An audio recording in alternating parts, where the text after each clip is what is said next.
Good evening, everyone, and welcome to this planning meeting of Melton Borough Council. I'm Councillor Alan Thwaites, the Chair of Planning. Just some housekeeping. In the event of having to evacuate the Council chamber, please leave by one of the 6 emergency exits around the sides of the chamber. Please assemble at the far side of the front car park nearest to the park entrance. Officers will be on hand to assist anyone who needs any assistance.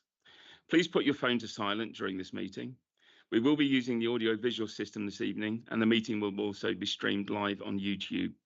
Members speaking, please raise your hand if you wish to speak and speak directly to the microphone in front of you. Please remember to turn off the microphone once you're finished. Members voting will be raised by raised hands, and I've been reminded to please keep your hands raised while the officers actually make the count. I'd like to introduce those present. The members here this evening. To my right are councillors Pip Ulnut, Ian Atherton, Siggy Atherton, Ronan Brown and Marilyn Gordon.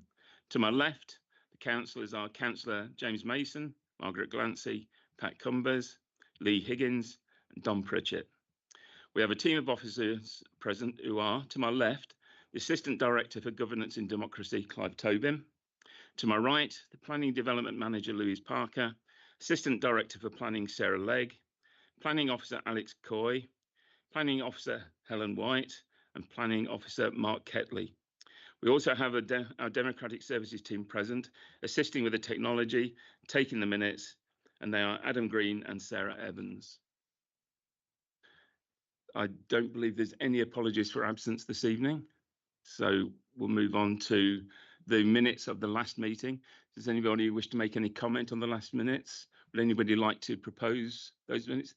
Councillor Glancy propose. Anybody to second? Councillor Ulnut. Can all those in favour of the minutes please raise their hand?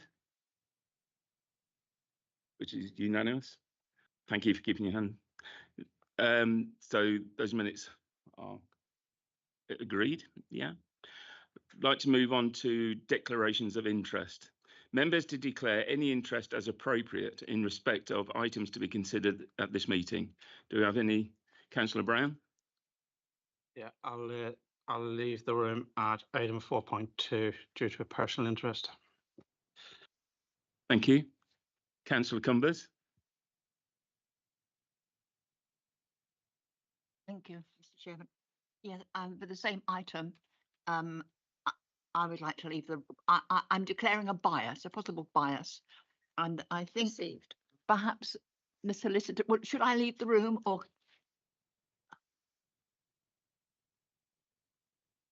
In which case, I shall leave the room. Thank you. Thank you, Councillor Glancy. Yes, the same item. It could be potential, perceived bias, so I'm going to leave the room as well. Thank you. Councillor Higgins.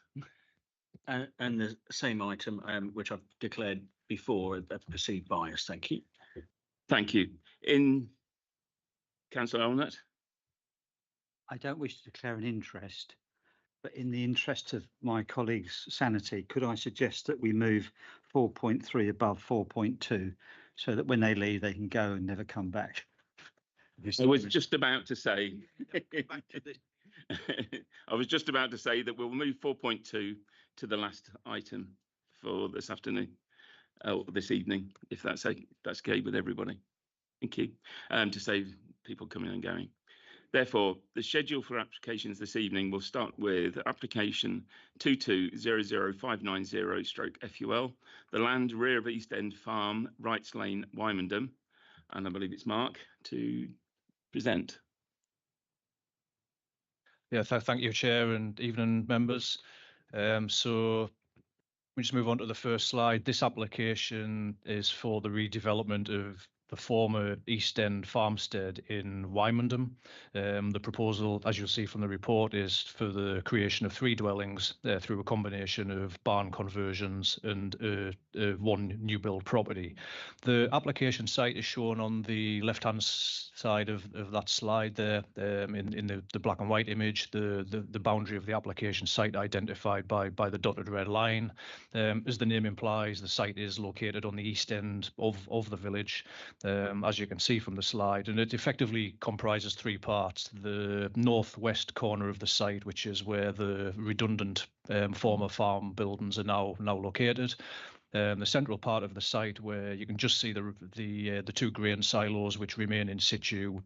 In between those is the remnants of a Dutch barn, which effectively now is a concrete pad. And then as we move to the bottom right-hand corner or the southeast corner of the site, there's a paddock area on the eastern side of the access into the site. The original farmhouse number 15, Wrights Lane, is also shown on the left-hand side of the slide there. To put that into some kind of context, the top right photograph that shows the original East End farmhouse at number 15 Wrights Lane. You can just see there in the distance beyond the farmhouse the some of the former farm buildings which back onto Wrights Lane. As you can see, stone with pan-tiled roofs, very traditional in their design. The bottom right photograph, that's taken from the southern edge of the site, facing back up northwards into the site and the former farmstead. Number 15A Wrights Lane, which is a more recent residential property, is located on the left-hand side of that photograph, and you can just see in the distance there the grain silos which flanked either side of the historical Dutch barn, and the actual barns to which this application relates further in the distance beyond the tree line. If we can just move on to the next slide. These are just further site photographs from within the site itself. So the top left-hand image, this shows the run of barns across the northern boundary of the site, and as you can see, they're quite unique in their character. Dual pitched roof, appearance similar to an engine shed rather than farm buildings, but certainly very historic and quite unique in their character. The bottom left photograph is taken from outside of the site, from Wrights Lane looking south. The run of barns on the western boundary of the site is there in the foreground, and as I explained before, very traditional in their appearance and quite key in terms of a historical view down Wrights Lane in the context of the conservation area. The photograph on the right, that's a historical view from within the farmstead prior to the Dutch barn being demolished. So the two grain silos which remain in existence at this point in time were flanking the Dutch barn, which you can see on the photograph there. That, as I explained earlier, has now been removed from the site, and it is a concrete pad at this point in time. If we just move on to the next slide, this just sets out the key components of the proposal, which are obviously summarised in your report, but just to briefly run through those. So permission is being sought for the conversion of the former agricultural buildings in the northwest corner of the site to form two residential properties. They would be single-storey properties, both 3-bedroomed units. Construction of a new build dwelling in the central part of the site on the footprint of the historical Dutch barn, and that would be designed to appear as a modern interpretation or a reinstatement of that Dutch barn. That would be a 5-bedroomed dwelling unit. Alterations are proposed to the site access. Those works would comprise the widening of the site entrance, the widening of the internal roadway, and the provision of a turning area within the site for refuse, emergency and delivery vehicles. I will just point out at this moment as well that when the application was first submitted, there were two other new build properties proposed in the paddock area in the southeast corner of the site. They have since been removed from the proposal at the request of ourselves and following concerns raised during public consultation, because that part of the site sits outside of the village limits that are identified in the neighbourhood plan. So by removing those two proposed new build properties from the proposal, the remaining dwellings, the three that we've just talked through, all sit within the village limits as defined in the neighbourhood plan. But I will come on and show that on the next slide.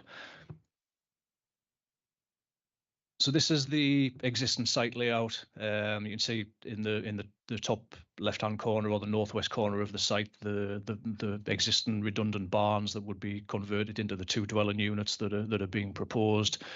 You can see, again, similar to the first slide, that we showed the 2 grain silos in situ and the position where the historical Dutch barn stood in the central part of the site, and then the paddock area, obviously in the southeast.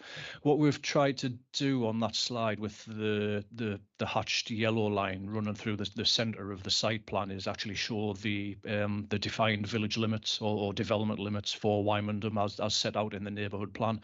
And as I've just explained, the paddock area where there were originally 2 dwellings proposed before they were removed from the scheme, that would have resulted in encroachment into the open countryside.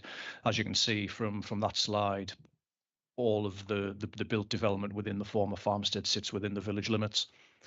So if we just move on to the next slide, and this one shows the proposed site layout moving forward. So you can see there the 2 dwelling units in the northwest corner, which would be created through the conversion of the barns, the Dutch barn reinstatement, which, as I say, would be a modern contemporary interpretation of the historical structure in the central area, and the retained paddock area in the southeast corner.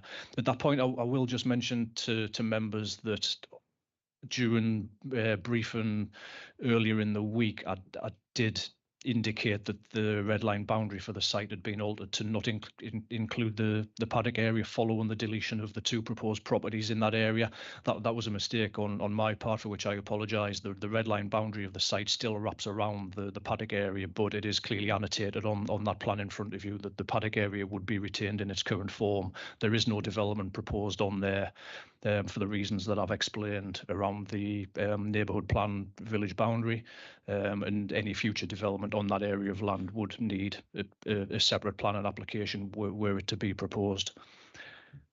If we just move on to the next slide, as I explained during the introduction, that there are alterations proposed to the existing site access, and this plan just shows those in a bit more detail. So just working from bottom to top, the entrance into the site off Wrights Lane to the south, that will be widened to 5.195 metres for a distance 5 metres back from the edge of the highway. As we move into the site, the internal road width, which is currently 3 metres, would be increased to 3.7. And then you can see towards the top of that diagram the proposed vehicle turning head, which would allow refuse, emergency and delivery vehicles to turn within the site and obviously enter and exit in a forward direction. Those access alterations were requested by the County Highway Authority. So this is a response to their request. They've also been the subject to a Stage 1 road safety audit, which has confirmed that, subject to these access alterations being carried out, the proposal raises no issues of highway safety. So the next slide, this just shows a 3D visual that's been provided by the applicant or their architect to show how one of the barn conversions in the northwest part of the site would be would appear following its completion. So this was the building that I referred to earlier as an engine shed type building. The dual pitch roof, the arched windows, the double height would be retained, and effectively the architectural features and the characteristics of that building would be preserved as part of what we feel is a very sensitive conversion of both that building and the one adjacent to it. In the central part of the site, if we move on to the next slide, as I said earlier, this would be a modern interpretation of a Dutch barn, which effectively would reinstate the historical integrity of the farmstead, whilst obviously allowing its future use for residential purposes. So you can see from that visual there, it would have the shape and the general appearance of the Dutch barn that once stood on that part of the site. The grain silos would obviously be removed, and what we would be left with is a modern contemporary building, timber clad, that would be a 5-bedroom dwelling unit, but which would allow the legibility of the historical farmstead to be reintroduced and understood for well into the future. So just moving on to the final slide, and this effectively summarises the policy considerations that are set out in your report. The proposal constitutes a housing windfall opportunity that would be commensurate with the scale of the settlement being just 3 dwellings. It would make effective use of land that is previously developed as well, albeit for agricultural use. The dwellings will be located entirely within the identified village limits for Wymondham, as set out in the neighbourhood plan and as I've explained during the course of the presentation. Officer opinion is that the proposal is acceptable in terms of design, heritage and amenity impacts, and there are also no objections from technical or environmental consultees. The access alterations have been presented following requests for such on behalf of the local highway authority, and as I've explained, they have been subject to a stage 1 road safety audit, which demonstrates that there would be no issues of highway safety arising from the proposal. So on that basis, Chair, the recommendation is that the application is approved, subject to the conditions set out in the report. Thank you. Thank you, Mark. Do any members wish to ask any further questions for clarification from Mark following the report? Councillor Siggy Atherton. Thank you, Chair. Thank you for the report. What I didn't see was any parking spaces or garages or anything like that for people to park their cars, because I'm being on that lane, it's not exactly wide or easy, and if there's no parking and if you have visitors or anything like that, where they're going to park. Thank you, Chair. If we could just go to slide 6, which is the proposed site layout, please.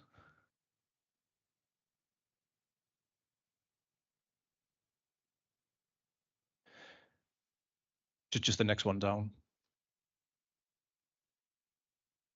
That one, yeah, thanks. So yeah, on there identified 6 car parking spaces, so there would effectively be 2 car parking spaces per dwelling on the site. In addition to that, if we just scroll down to the 3D visual of the Dutch barn reinstatement, there is also a garage incorporated into the gable elevation of that proposed property. It's the next slide down. Right on the end there, yeah. So in total, there are 7 car parking spaces to be provided on the site. Councillor Elnett. Yes. Sorry. Yes. Thank you for the report. Very clear. It's probably outside the scope of planning committee, but the paddock, so called, which is outside the plan itself. Does the ownership of that stay with the original owner, and are there any intended relationships between the residents of the new houses and that particular open space for the going forward? Yeah, thank you, Councillor Arnott. Our understanding is that the paddock area would remain under the current ownership, rather than being, sold off either in part or in full to the future residents of the site. So it would remain in separate ownership. And in terms of the use of that land, there's certainly no suggestion in this application that it would, be utilised in any way by any of the properties that are being proposed.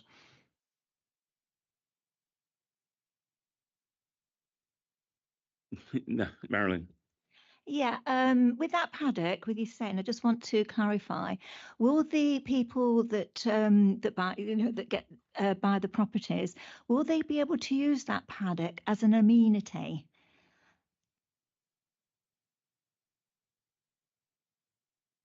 Chair, that to the best of our understanding doesn't form part of the proposal. As I've explained, the paddock area to our knowledge would remain in separate ownership, and we're not aware of any arrangement as part of this application whereby the paddock could be utilised by the future residents. That's not to say that wouldn't be the case in the future, but certainly under this application, there wouldn't be any provision for the use of the paddock area. Any further questions? In that case, then, we'll move on to the other speakers for this evening. And the first speaker for this is Councillor Howard Gresham, Wymondham and Edmonthorpe Parish Council. If you'd like to please come to the chair. Thank you very much. You'll have 3 minutes from when you start speaking. If you press the little red face in the middle of the microphone, the red light should come on. Clive will give you a 30-second warning from the end. If you could start closing your argument at that point, I'll be very, very grateful. Thank you very much. Can you hear me? Okay. Good evening. I'm Howard Gresham, Chairman of Wymondham and Edmonthorpe Parish Council. Ours, as you know, was one of the first neighbourhood plans, and it's been used as a model for several other neighbourhood plans. Just telling you that because we're not NIMBYs, We strive to cooperate with Melton Borough Council and produce good outcomes for our citizens whilst providing the needed housing. However, we have some serious concerns regarding this development, and indeed all the development is taking place in our parish due to the existing repeated flooding and also the serious repeated discharge of untreated sewage into the headwater of the River Eye. We have repeatedly tried to liaise with Leicestershire Highways, who are the lead local flood authority, but with little success. We were also promised a meeting with Severn Trent, as I had offered to walk the pipe runs and point out leaking manhole covers that allow sewage to boil up into Wrights Lane, which is where this proposed development is to be situated. There seems to be no joined up thinking at the Borough Council level regarding these two major aspects of development, the flooding and the sewage. Severn Trent say that they are not a statutory consultee, but why does Melton Council not voluntarily ask Severn Trent if their sewage system can cope? We would like to welcome this application and be spending time discussing choice of materials, etc. But due to the lacklustre track record of Melton Borough Council, Severn Trent and Highways, we have to object because none of these will address the serious concerns we have of flooding and sewage. It will be a dereliction of duty to our parishioners and their made neighbourhood plan not to object. The principle of SUDS and the promise of not making the situation worse is not good enough. Melton needs to be talking to these other bodies regarding all development, and especially so where there is a history of serious regular flooding and regular discharge of raw sewage into the River Eye. The made neighbourhood plan approved by yourselves at Melton states, and I quote, policy ENV 8 rivers and flooding. Developments must include SUDS and surface water management and permeable surfaces, and there should be no increase in the risk of flooding downstream. This was included in the neighbourhood plan so that it complies with the National Planning Policy Framework, paragraph 94 and 100 to 104, and also Melton Borough Council's own local plan. In addition, the neighbourhood plan policy E3, reuse of agricultural and commercial buildings, clearly states that there should be remaining. Sorry? 30 seconds remaining. Okay, thank you. There should be no increase in flood risks. Also, the repeated spills of raw sewage are affecting the flora and fauna of the river in flagrant breach of neighbourhood plan policy ENV5 biodiversity. Unless our concerns are addressed, Wymondham and Ebenthorpe Parish Council cannot support this application. Thank you for your time. Thank you very much for your time. Please remain there at the moment. Do any members, Councillor Allnutt? Thank you very much. I think we're all very concerned about flooding and sewage. It's a recurring theme for all of us on the planning committee, and you've got a lot of sympathy on that particular aspect. Throughout the report, there are references to flooding and sewage and different actions required of the applicant.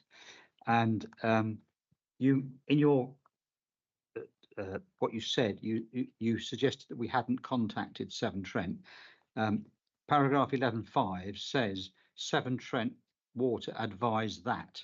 So there's a degree of advice that has been given us. In the light of that, is there anything else specifically you feel that needs to be asked of Severn Trent before this application is approved? I think whenever I've spoken to them, they've implied that Melton decides what is going to be built, and they just have to cope with whatever sewage comes down the pipe. And I just think that Melton really needs to look at Wrights Lane in particular. We have surface water running down there. It infiltrates into the sewage system because it's an open system, which is the term Severn Trent use, meaning it's a combined system. Some of the older houses, storm water goes into the same drains as the sewage. So you've got houses further upstream from this new development where rainwater is going to be entering the sewage. The sewage from this development will be going into the sewage pipes, but other people's rainwater is going in. So although our objection is not really against this application per se, this can be designed and produced beautifully and comply with the SUDS regulations, a sustainable drainage scheme. But it's just the whole network seems to be overwhelmed at the moment. And it seems that nobody takes any responsibility for this. And that's really why I'm here tonight, just to keep reminding you that somebody somewhere needs to meet me and make sure those manholes are repointed, make sure the pipes are repaired, and nobody will. Thank you. Any other members with any further questions for clarification? No, in that case, thank you very much for your time. Okay, Thank you very much for coming this evening. Therefore, I'd like to call the next speaker, Matthew Broadhead, who's a local resident, talking against the application. Thank you for spending your time this evening. Again, you'll have 3 minutes from the moment you start speaking. There's a little face in the middle of the microphone. Once you've pressed that and started speaking, Clive will start timing and give you a 30-second warning from the end. Thanks very much. Firstly, the proposed building of 3 houses on this site represents an overdevelopment of the area. The addition of 3 houses in this limited space with only 2 car parking spaces per house is inadequate. This will push cars out onto Wrights Lane, and it's already narrow and congested. The resulting parking issues will only inconvenience local residents and will also be compounding safety concerns already about the road.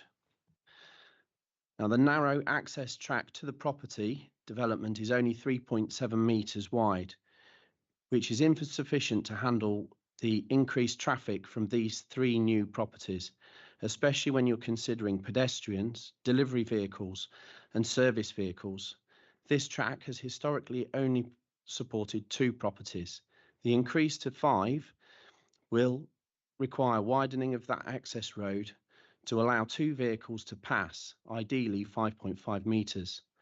The current width will pose significant risk and increase the likelihood of accidents. Additionally, access and visibility from Wrights Lane onto Edmundthorpe Road and Main Street is very poor. There has been at least 1 documented accident at Edmundthorpe Junction in the past 2 years, which highlights the existing danger and will only be exacerbated by the increase of traffic from the new development. My hobby of woodworking generates significant noise, and I'm concerned that the transition from a commercial site to a residential use will cause complaints about this noise. This is particularly troubling given that the new residential properties and their proximity to my workshop. Moreover, the artistic rendering provided by the application is not accurate of the surrounding buildings. They fail to include such things as windows, doors, and chimneys, which are crucial for the understanding of the visual and privacy important to this new construction. There are also concerns about privacy. I have 2 windows that directly open onto the barn conversion and directly impact privacy for both sides. Additionally, the new barn building will overlook my courtyard with bedrooms and study windows directly facing the existing buildings. Finally, I'd question the sustainability of adding more houses to the village and already struggling with the limited resources and infrastructure. The local amenities cannot support any additional residents, further exacerbating issues related to overpopulation and insufficient facilities. In conclusion, the proposal development of 3 houses on the old farmyard has multiple issues. And that's your time's finished now. Thank you very much. Thank you very much. Just Councillor Higgins. Yeah, thank you for that. You mentioned privacy and then your workshop. Could we see that on a map on there so we could understand where that is in relation to? And then I might have a question if the speaker can highlight that. Thank you.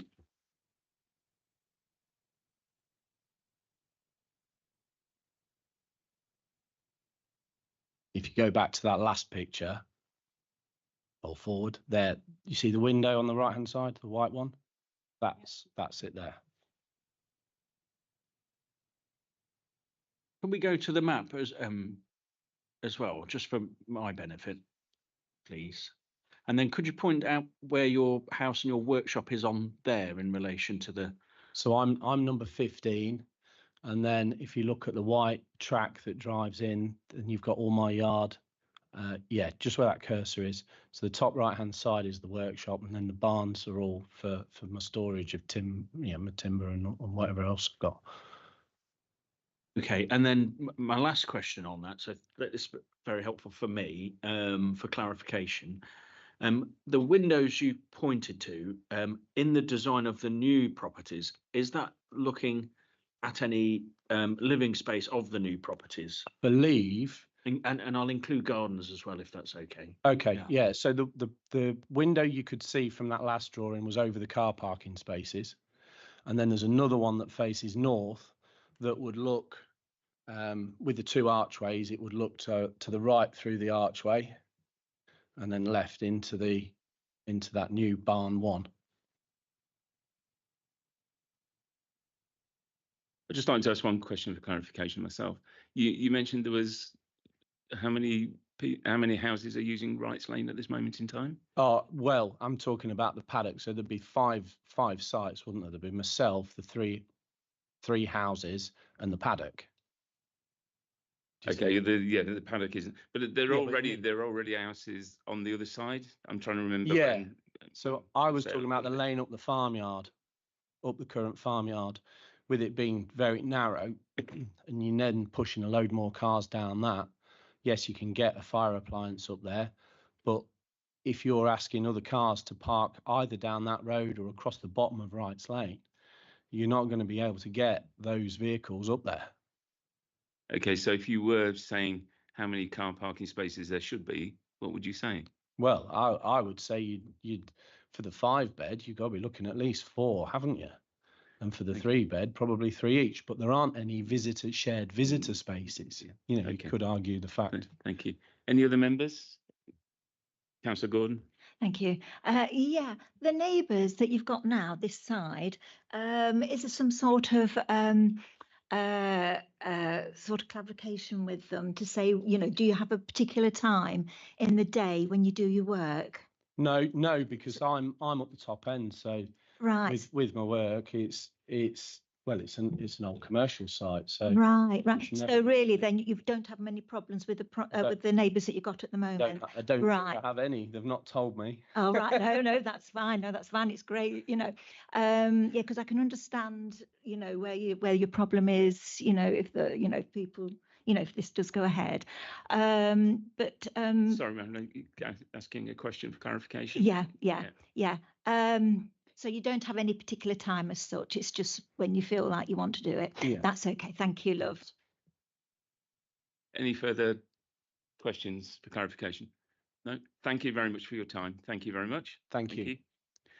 And I would like to call forward the final speaker on this application, which is Richard Johnson from HSSP Architects, the agent talking for the application. Thank you, Mr. Johnson. You've heard the instructions before. You have 3 minutes. You get a 30-second warning. If you could start closing at that point, that would be fantastic. Thank you very much. The scheme presented today is an evolution of that submitted to the Council in May 2022, with the support and assistance of planning officers and the Conservation Officer to reach their recommendation for approval. This application seeks permission for the conversion of 2 existing barns to form 2 dwellings, along with the clearing of the remnants of the former agricultural Dutch barn and its associated grain silos, in order to enable the construction of an apparent replacement building. The concept has always been to respect, respond, and retain the agricultural heritage setting. The development reads as a collective of buildings appearing repurposed for their new use, rather than an insertion of a new housing development. We would like to respond to the remaining concerns raised in the reconsult. Number 1, design and visual impact, with particular focus on the barn. The Council have addressed the scheme in accordance with policy, concluding that removing the grain silos would be a visual enhancement, alongside the new build dwelling appearing as a modern contemporary Dutch barn reinstatement. It represents an interesting, attractive, high-quality design approach. It reflects and responds positively to the existing setting, ensuring that the properties read as a coherent group. It allows the original elements of the farmstead and its subsequent evolution to remain legible. Conservation response.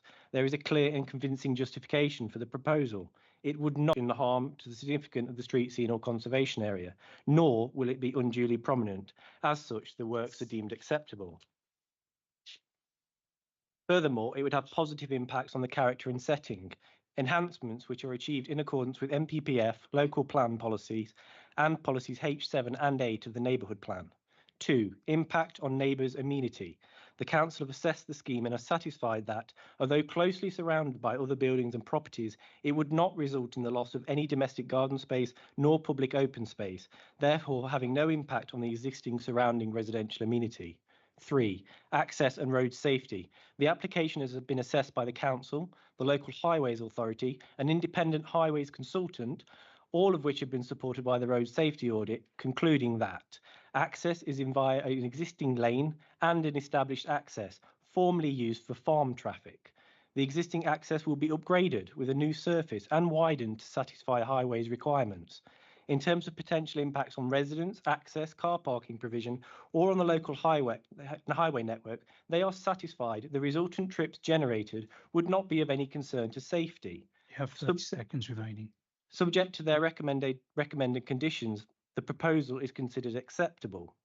I would therefore encourage members to support the scheme in line with the council's well-considered recommendation and raise any questions they may have now. Thank you. Thank you very much. Would any members, Councillor Allnutt? I've got three sets of questions really. One on the car parking. You obviously feel that the number of car parking slots you're providing is enough. If you were so moved to believe that perhaps that's a bit on the low side, do you think there is any way that the applicant would find additional parking spaces, perhaps down by the paddock? That's one question. The second question is, obviously you've heard all the comments about sewage and flooding, which I'm sure you're familiar with. And throughout the officer's report, there are references made to activities that the applicant has got to do in order to see to that, including some advice. I'd like to hear from you that will be adhered to the letter, and including seeking the advice, knowing that if some things are not carried out, the application cannot continue, the building cannot continue.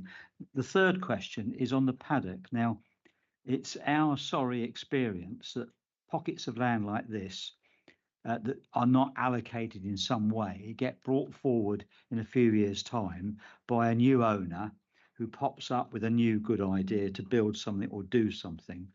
So my last question, Chairman, which is sort of outside the planning remit really, is that would the applicant find their way clear to working with the parish to see that that piece of land did not go in that direction? Perhaps it would be an ACV or some other arrangement whereby it was usefully used and therefore enhance the rurality of that situation. Thank you. Can you remind me of question one was parking and highways consult. So we've had, as I say, this has been consulted with Melton Local Highways Authority and the highways consultant. Melton and ourselves can only follow the guidance put forward by Leicester County Council Highways. In their opinion, they set out parking allowances and policies that would satisfy the travel requirements for level of vehicle movements for the bedrooms in dwellings, and we've complied with that policy. We are not seeking to increase hard standing unnecessarily on the site. The site has open areas of planting, which is included in the landscaping scheme, so it's a balance of maximising what is appropriate for parking to be compliant and working with green space around the site. So we can only comply with policy that's there, and that's what's on the application to be assessed. In relation to the flooding matters that you discussed, all our applications are generally supported with standing advice, if not formal comments from Flood or Severn Trent Water. The application has 2 allocated foul drainage treatment facilities, so they will be self-contained. So there's one in the area of land just to the south of the Dutch barn, and then there's one to the rear of the barn conversions. So they would not be contributing directly into the existing sewerage system. There isn't a direct connection accessible from there, so that would all be dealt with in their treatment systems. And all the policy would be followed in terms of sustainable drainage and surface water runoff. This would also be part of any building regs application that the building would have to then comply with as a second measure, not just through planning policy. So the client would be, or the developer would be bound to follow that policy and follow that through at building regulation stage. And the third one related to the paddock. Use so of the paddock. Yeah, the use, partly the reason this was put forward was to try and discuss with Melton a viable solution to the use of that paddock. Initially, there was 2 dwellings on that site to consider if that could be a viable use of that to support the funding for the conversion of the barns. It was deemed to be outside the limits to development. Therefore, until the neighbourhood plan would be changed, or if any policies were changed, that paddock would remain outside of the limits to development and remain under the ownership of the applicant. This wouldn't be transferred to the ownership of any of them houses. That would remain solely in there. The turning head allows them to go into that paddock to maintain that paddock. So the paddock is topped twice a year to make sure it's maintained and not overgrown. And I think it's been recently done in the last month or so, and that would remain. So they would welcome engagement with the neighbourhood plan to discuss the viable use for that site. They're equally as interested in finding the viable use for that paddock area. Yes, Alan. One point really, I appreciate that the Highways Authority set minimum standards, but there's no reason why an applicant can't go above the minimum standard and provide a bit more in terms of parking. I'll just make that comment. I'm pleased to hear what you say generally about a desire to use the paddock for a bit more, and I hope that I sincerely hope that the applicant and the parish council will work together on that particular piece of land, because we don't want it coming back in 4 years' time with some smart geezer from London saying, I've just bought this bit of land, I'm going to build a couple more houses on it, because that's what we're experiencing in other parts of the borough. This is the way it drifts, in my experience. So I would really urge you to urge the applicant to get to grips with the parish if this goes ahead, because it would be a shame if that plot of land just degenerated. I mean, someone's got to decide who's going to cut the grass, if it's going to be cut, what sort of what's it going to look like, what's it going to be used for, and I do urge that. Thank you. Thanks, Councillor Higgins. Did you still? It was similar, but from the response, obviously the document of D1, and I haven't loaded it up yet. Maybe officers can, but obviously in the supplementary planning document that we have for the design, it says get the parking right, and it says note garages are not counted as parking spaces, and then it says please see residential parking guidance for more information. I haven't quite loaded that one up, but I wanted you to comment on that, because I might have this wrong, and because I'm trying to go from memory of what Leicestershire County Council and design on the streets, but obviously there's national policies about designing streets and car parking, and our supplementary planning document is saying get the parking right, and for obvious reasons, and I think my council order is. So before the speaker goes, the question is, while you're saying it's consulted, I don't think it's firmly saying that 2 parking spaces for a 5-bed house is what they've delegated or what they've suggested, but I might be wrong on that, because I'm just trying to get all these documents up on my phone very quickly. But if officers can clarify that, or if the individual speaker can, I'm grateful to hear about it. So just while the officers are looking at the relevant documents, from memory, I thought there was 3 spaces plus the garage for the 5-bedroom. According to, yeah, it was two for each of the 2 and 3 bedrooms. Yeah. and then 3 spaces plus the garage for the 5-bedroom, which is the minimum. The garage can be included as a parking space, provided it meets the 3 by 6 metre allowance, and the garage is over 4 metres wide, so Yeah. it would meet compliance. Sorry, yeah, and again, it's just this is a question we're looking for clarification from this speaker, not the debate, which we can come back to in a second. Is any other questions for clarification? Yeah.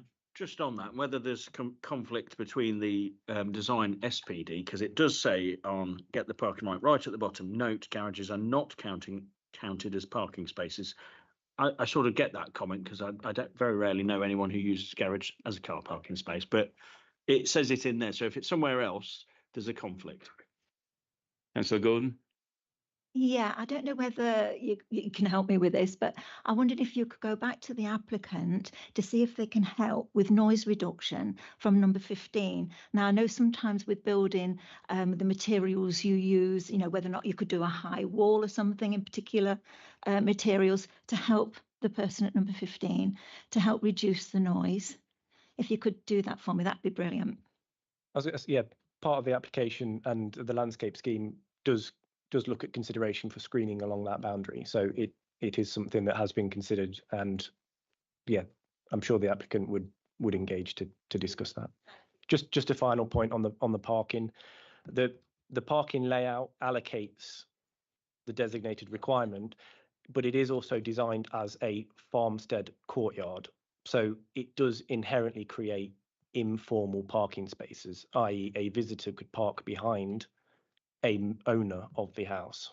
They would have to swap over when they leave. It wouldn't be a designated space, but the way the courtyard would allow for that overspill. Thank you. Any further questions for this speaker?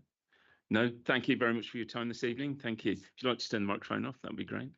Therefore, I'd like to open this for debate. We have a recommendation to accept. Would anybody like to start the debate? Councillor Mason. Thank you, Chair. Just I'm allowed to question the officer. That last point that was made by the speaker regarding piggybacking a parking space, does that lend itself in the design? Would you say, Mark? Does that? It is material to the way I'm thinking at the moment. So, sorry, Councillor, do you mind just repeating the question? If you can remember it, Mark, yeah.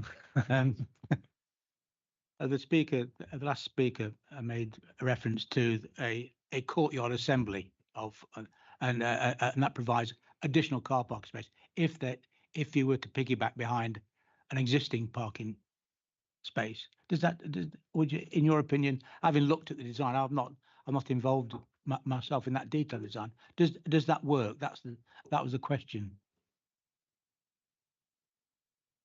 Could we just go to the proposed site layout, please?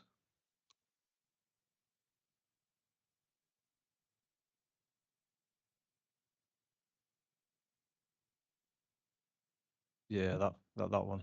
I mean, what I would say with that, and bear in mind, I'm not a highway expert by any stretch of the imagination, but you know, sort of double parking in effect in that courtyard area is unlikely to work, because you know, vehicles that are parked in spaces need the ability to reverse and maneuver so they can leave in a forward direction.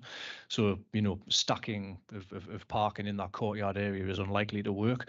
What I would say on that plan in front of you there is that there's clearly areas shown in the green which are, you know, whether they're shrubs or whatever, that are intended to be planted within the courtyard area, they would actually lend themselves to additional car parking within the courtyard. You know, if members would prefer to see more car parking, and if the applicant was prepared to, you know, to do that, I guess it's the point that the speaker made. It's about balancing the, you know, the landscape and environment against the car parking requirements. And whilst the scheme, you know, satisfies the minimum car parking requirements, there is an ability, if some small areas of landscaping were to be sacrificed, to actually deliver more car parking within the courtyard area. Councillor Mason. it seems to be that's one of the topics of this application. It is highways, and I won't go into highways. I bang on every planning committee about advice from highways, and etc. etc. But if that was made, if we could make some sort of provision for that, so there is additional car parking space within the site that would cure the angst of the people, so that are objecting to this, could that be made possible within the application, so we could insist on that as a condition? Certainly, councillor, if you were, or if members were minded, to require more car parking, then certainly a condition, an additional condition could be recommended, along the lines of, before development commences, a detailed car parking plan must be submitted and agreed with us, and through that, that would provide the mechanism to discuss and negotiate a higher level of provision. Councillor Ian Atherton. Thank you, Chair. Just looking on the planning portal quickly, there is a diagram 8293030003B, which shows a much more detailed layout, including parking spaces. And whilst I'm happy to see that some of the parking spaces include EV charging points, the 4 parking spaces, including the garage, assigned to Dutch Barn as space 1, space 2, space 3, space 1 being inside the garage. Space 2 and space 3 seem to be blocked off by a car parked perpendicular to both of those, which would also block the garage. So in fact, for the Dutch Barn, there would only be 2 usable spaces, not 3 outside, plus the garage. So I don't think that there is space for additional car parking. The additional space in the courtyard between barn 1 space 2 and barn 2 space 1 is where the EV charging points currently fit. So if we were to take that green space away to make a further car parking space, the whole site would need to be redesigned. So I'm not convinced that there is actually more space than shown on this particular plan for car parking.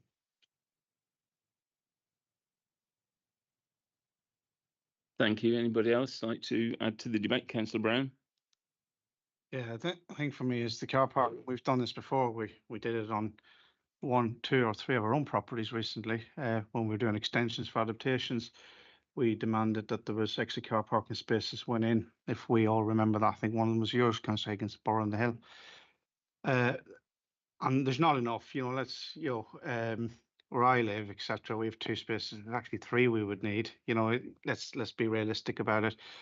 I think, to get this right, it might be a deferral to go back and redesign the car parking to come back, is the way I'm thinking about it, because I can't see us how we're going to mishmash something out tonight here when none of us are experts on it, on that. It needs engineers involved in this, etc.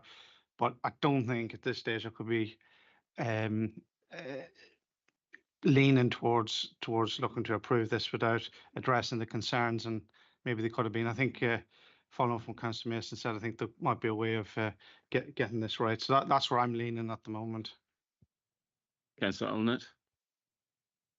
Chairman, in the body of the report referencing sewage and water, the application is recommended for approval subject to getting those particular things right.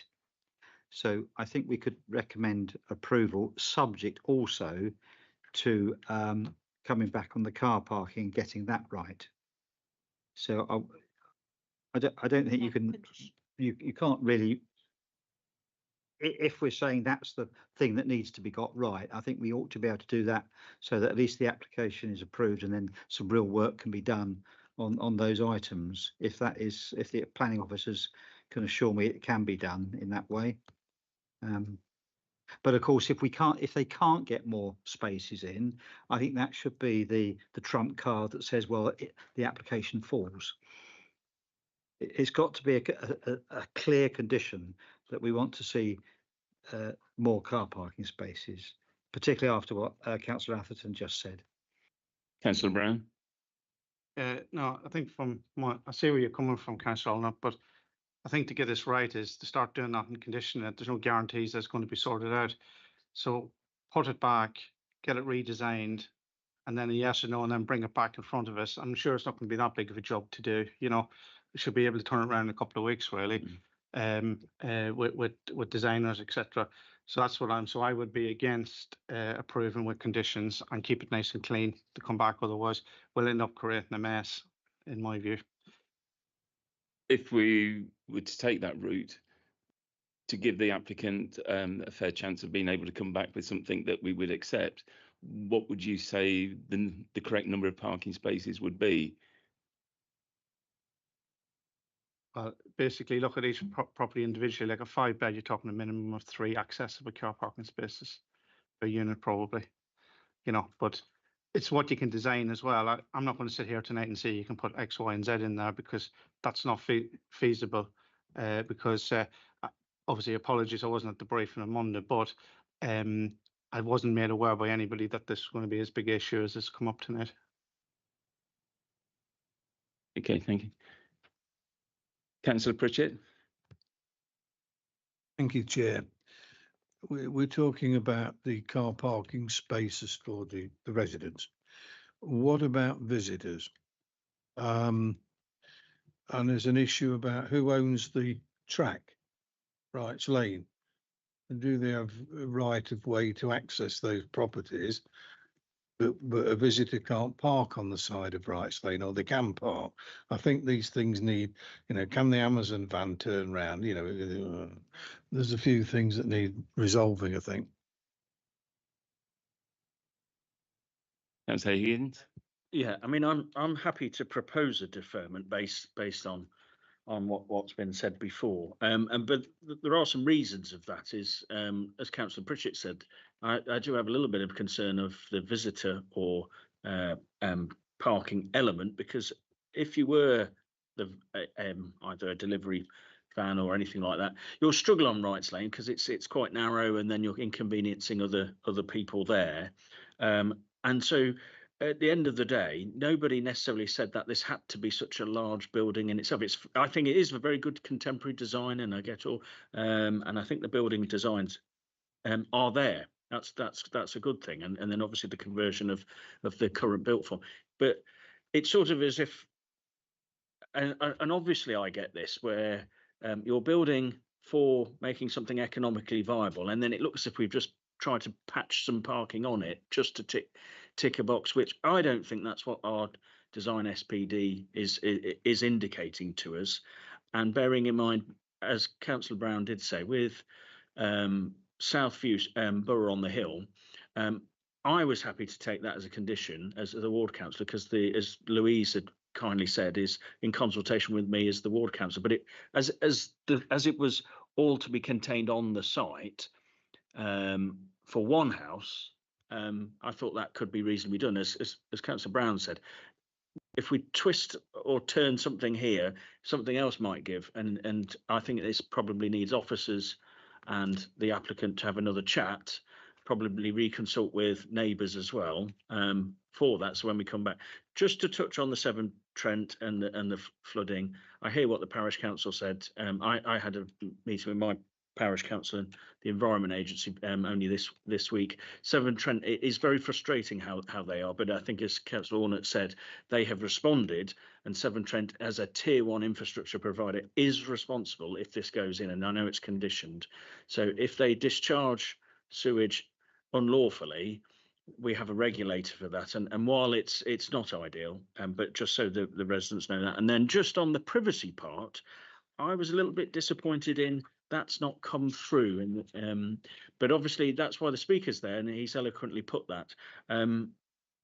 So I'm the privacy part does concern me a little bit, but I don't know how settled I am on that at this stage. But that's why I'm happy for a deferment at the moment. I'll propose a deferment based on what Councillor Brown said, for the applicant to reconsider the design, which could be its entirety, but mainly on the parking.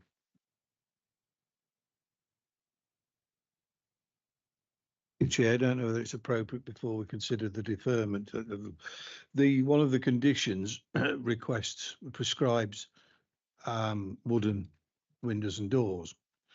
They're not always tight fitting. They need replacing, painting. There are a number of different options available that may or may not be suitable. I think the condition is rather restrictive, and if members were in agreement that I would like it to be altered to something like no development shall take place until details of the materials to be used for all windows and doors to be installed in the dwellings hereby permitted, blah blah, sent are approved by the planning officer and the conservation officer.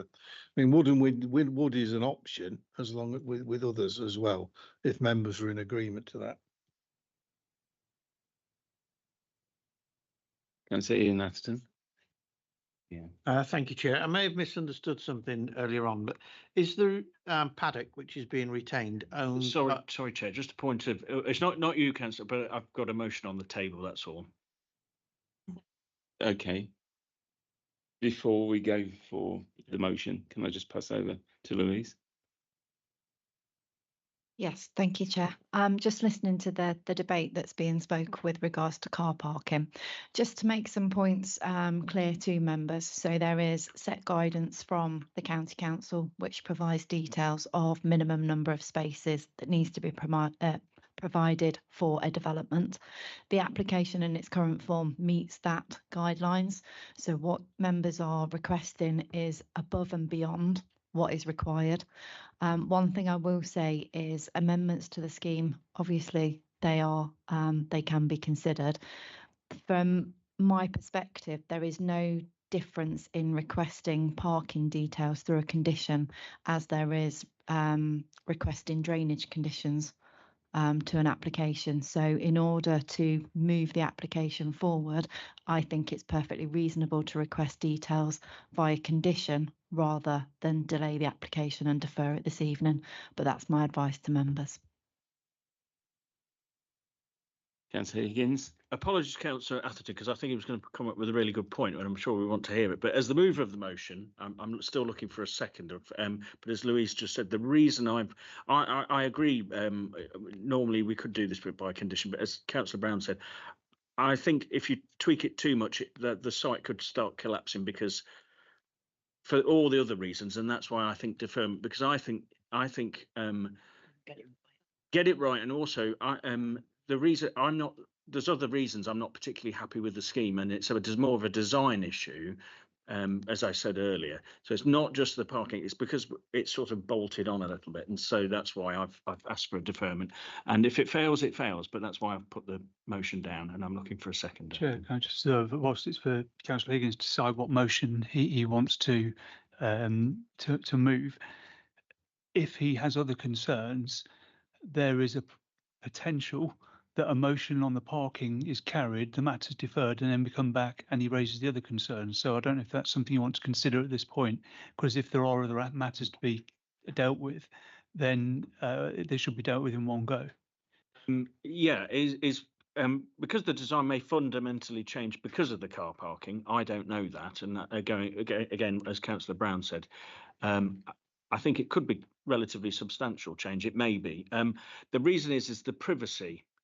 Is what I was saying before, and so any change to parking may reduce or improve on the privacy aspect the speaker spoke of. So I don't know whether I'm on privacy. I don't necessarily know which way I sit on that, so that's why I haven't put it in. But thanks for the advice there, Clive. Councillor Brown, thank you for waiting. Yeah, no problem. Just yeah, I'll second Councillor Higgins' motion. I think what Councillor Higgins is really saying on the privacy is that should be looked at as well as the parking. If there is changes around the layout of the parking, I think that's what we're coming at, isn't it, Councillor Higgins? So we could incorporate that. I'll second Councillor Higgins. Thank you. Sorry, yes, Louise. Yeah. Thank you. So as if we are moving towards a vote, please can I just confirm what the deferral is for? Which your motion is, sorry. Well, the motion is to defer it in relation to the design, obviously on the car parking side of it, which could include some visitors parking. And I think I've set the reasons why I'm going for deferment over the condition. The other part is, if it fundamentally changes, it might impact the privacy part as well. And and the reason I'm saying adding this in is I don't think I've got enough information to understand whether the privacy is so detrimental that we should refuse, or it's not, which would mean privacy, it's a permit. If that's okay with Councillor Brown. I'll just add some mind to the debate. I think it's unfair to defer it without actually giving a more fixed. Am I allowed to debate or not? So am I allowed to debate though before the vote? Yeah, thank you. So in my view, that to ask for a deferral without giving the applicant a reasonable chance of coming back with something which is successful, we should therefore say how many spaces or what we feel there should be. And privacy, as we know, is not always the weight of planning permission as we think it should be. Yeah. No, but I want to give the applicant a fair chance of coming back and being able to get this passed rather than go round the circle again. Councillor Higgins. Yeah, I mean, I'm happy to add spaces. I think for a five bed house, we've done for a 4-bed at least 3, and I know this has got a garage. But as I say, there seems to be conflict with the design SPD that we have and these minimums, which I think Councillor Ornett said earlier. So if we're going to, as I say, it's about the design. So 3 might work, but 4 is going to be a lot better because of visitor parking. So if the applicant hears what I say, then great. So if we say what the minimum is, but add in 2 visitors parking spaces, would that be a good reason for deferral, for the design to come back with 2 visitor spaces? I think you've nailed it there. Thank you, Chair. Thanks for the help. Yeah. Would you? Yeah. I'm happy with that. Yes, reasonable. We're trying to get to the right result. You don't think we could actually condition that to say that there would need to be the regulation spaces plus 2 visitor spaces within the land? I think I've set the reasons for the motion. I'm happy for it to be tested, and if it fails, it's because if it gets fun, the design changes so much. As I say, we had a very eloquent speaker, and there's a privacy matter that I'm not settled on, and so that's why on the giving it to a condition, I don't think necessarily it's there. It's got to be brought back, I think, for a public debate. If that's my view, and I'm happy if the motion doesn't pass. In that case, unless there's anybody else who wishes to speak, I'd like to take that motion. We have a motion and we have a seconder. Sorry, did you wish to? No. Chair, I just want to say, in terms of the basis of the motion, before there's a vote on it, it would be helpful to address 2 points. One is what is the policy consideration which we believe may not be met, and secondly, if there's potential for a knock-on of privacy that you're referring to. If that isn't explained now, we are in a position of potentially going away, coming back, saying, no, that doesn't work, when there's been no explanation to the applicant of why you believe that could be an issue. And we could get into a cycle of doing that. For me, it's the design. So I'm not comfortable with the design. It doesn't meet it. I don't think it meets the design SPD of parking, car parking, and with the visitors and how the interaction of the site, safer streets, all the other stuff, building of streets, the national guidance on the safer streets. And while Leicestershire County Council have put minimums in, they are minimums for a reason. That's why we have the SPD. Going back, just to repeat, if I'm not being eloquent on it, it's because if I've got a problem with the design. If the design fundamentally changes and where where cars are, all the other stuff, I think the report was a bit silent on that. It's only because the speakers raised it. It's, you know, so that's the only reason I've mentioned the privacy element, because if everything changes, the privacy, I might be okay with it when it comes back. I don't know what will happen if it gets changed. So I don't know. Councillor Cumbers? Just to say that in the past, what's happened, if we've had a ward councillor on the committee, they then have been part of the subsequent conversations, and that's helped. Now, I know Councillor Higgins isn't the ward councillor, but whether or not that might make a difference.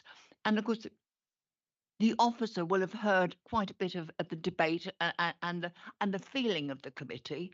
You know that I don't know whether, including Councillor Higgins, whether or not that might help, or Councillor Brown, or both. Happy for the ward councillor, Councillor Chubb. Yeah. Okay, we have a motion, then it's been seconded. I'd like to take this to the vote. So those in favour of the deferment?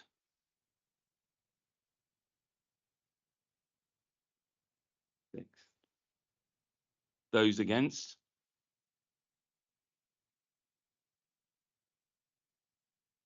Any abstentions? One abstention. Therefore, the motion to defer is carried.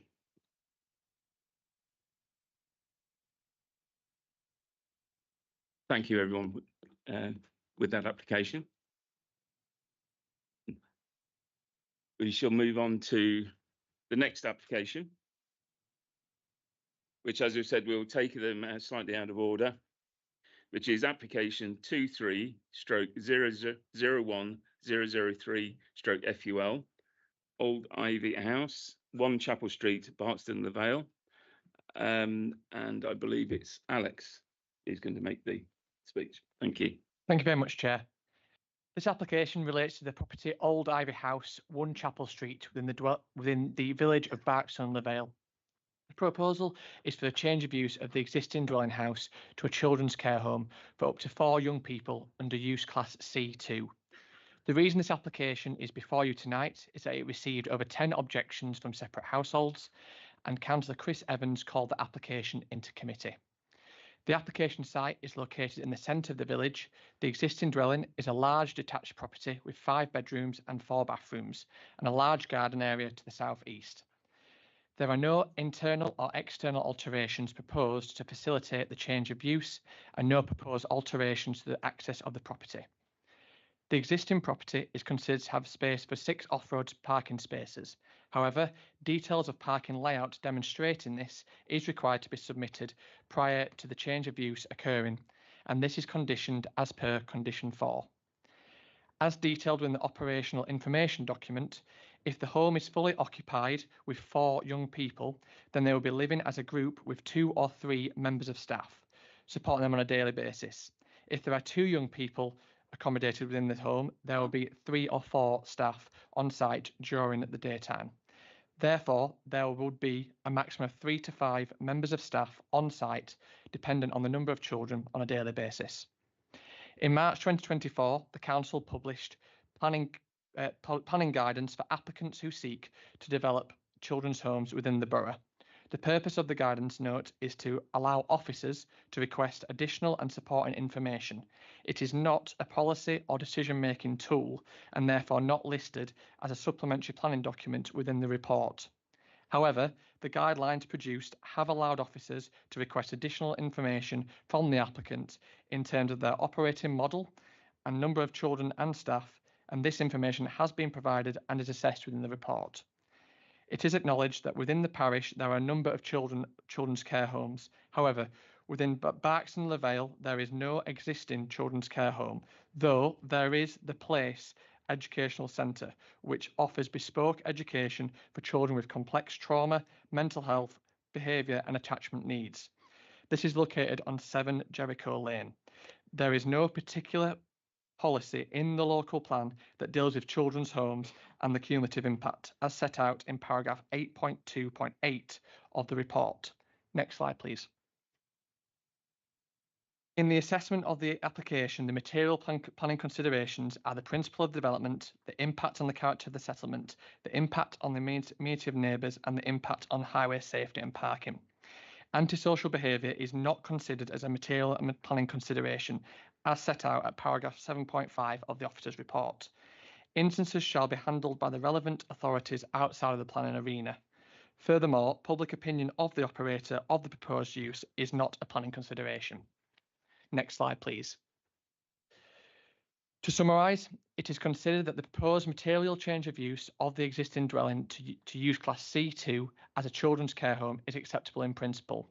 There are no physical alterations proposed, and therefore the proposal would maintain the domestic nature of the property and is considered that there will be a mutual impact to the character of the settlement.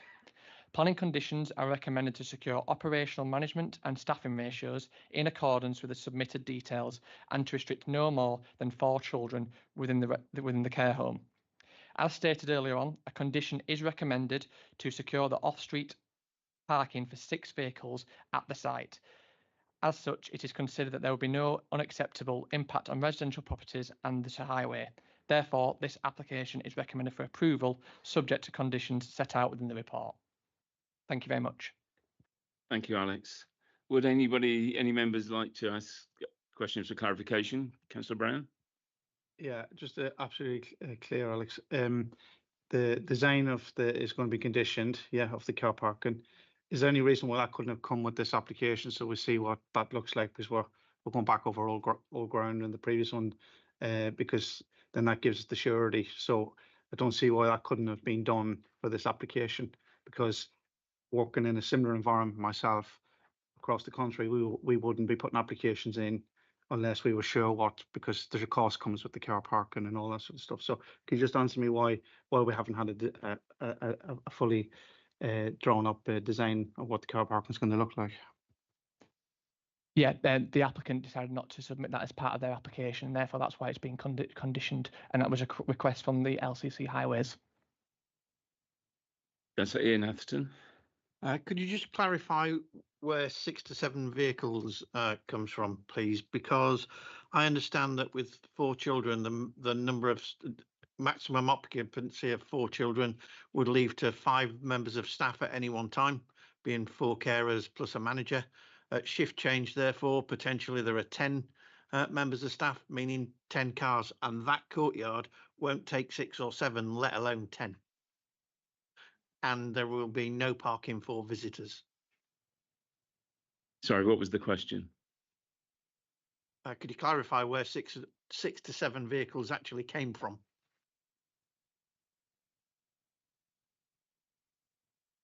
So in the report at section paragraph 1.4.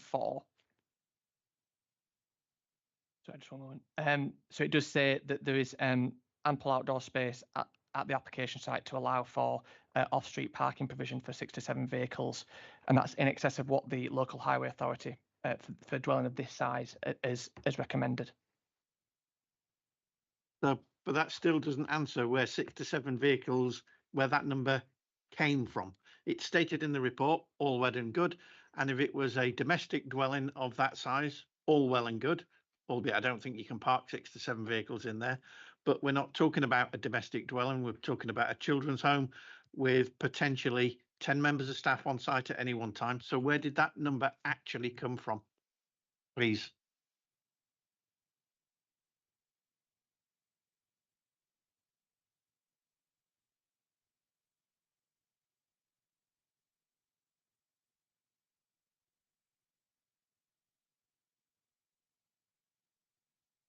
And while you're looking it up, I apologise for not bringing this up at the workshop the other day, but I only visited the site and realised how small it was yesterday.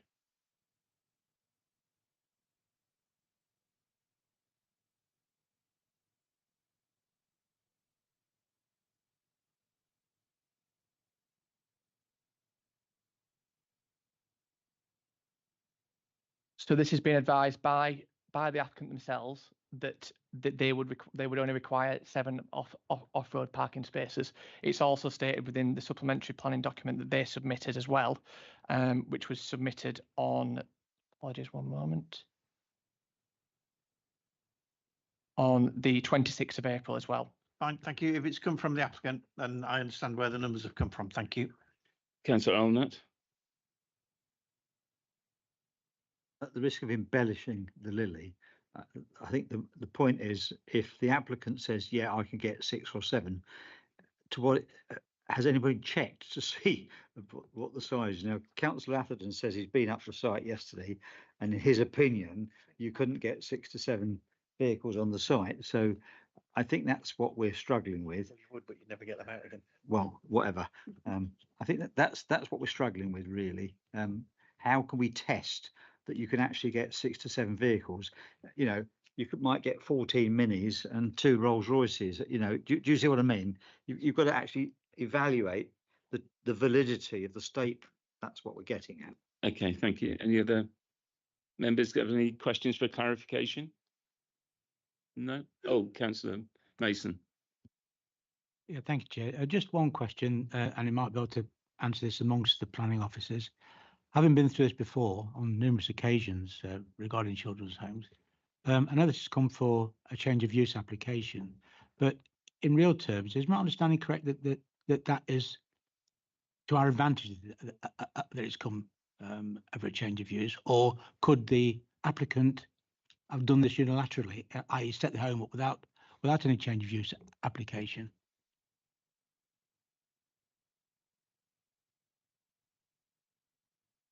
Yes, so the fact that the planning guidance came forward gave us a greater allowance to request information for this application.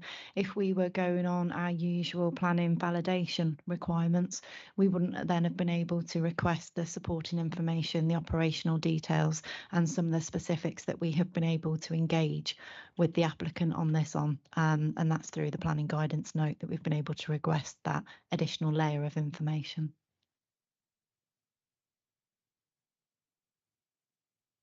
So on that basis, then we're able to restrict the amount of usage or the amount of people that would occupy the house or the home itself. Is that correct?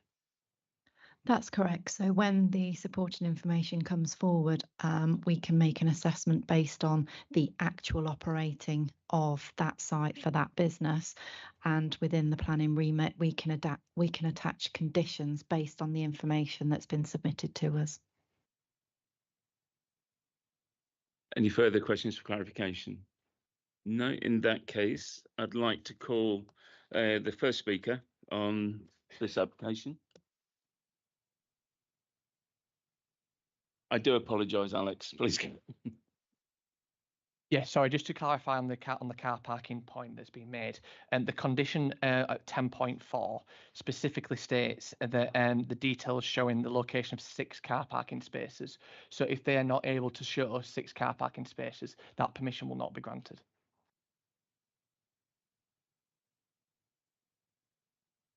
Okay, thank you. Thank you for that, Alex. Right, therefore, I'd like to call Councillor Ian Lowther, the Berks and Plunge Redmile Parish Council. Thank you very much for your time this evening. Nice to see you again. If you in normal position, 3 minutes. Clive will give you the 30-second warning. Please start when you're ready. Yes. The care of children is a very profitable and expanding business. There are at least 24 children's care establishments within 3 miles of Barkston. This will be the 4th in the parish, with more on the way. There is already a very busy care school in Barkston that creates significant traffic problems, which will increase as that school expands. We have plenty of experience of the deep and long-lasting impacts these businesses have on communities, and mostly it is not good. Barkston is still in the process of adapting to the significant impact caused by the care school. For this application, we have seen how this business seeks to operate, as they have been using the site before permission has been granted. Barkston is an unsustainable and isolated community with no public facilities and nothing for any children to do. The only real solution is that children are taken by car to every single event. The level of traffic created by the children's care homes and the supporting operations has significantly contributed to the local road network being overwhelmed and is now very dangerous in and around Barkston. The village is tightly packed and Ivy House Farm is in the very centre of the village. It's a visible and open site. There'll be no privacy for children and the neighbours are very close by. There is no separation. The proposed operation will directly impact the community and the village activities will impact on the children in care. One of the features of the existing care school is children leaving the facility and seeking to escape the village. This is a common sight in the village, and seeing the attempts to control these children is very disturbing for members of our community. The care school operators have advised the parish council that a residential care home facility in the village is very likely to be detrimental to their children due to clustering, and has asked us to object to this application on these grounds. Care professionals recommend only one facility of this nature per village. The proposed location is on a busy road and next to a dangerous junction. Barkston is now a through route to Beaver Castle. Traffic increases in peak periods and speeding is commonplace. Street parking at this location is very dangerous.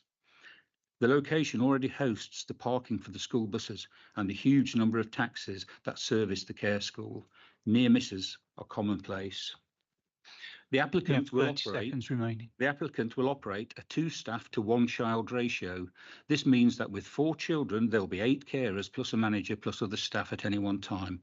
There'll be regular shift changes, and on this basis, you can expect between 10 and 20 vehicles at any one time.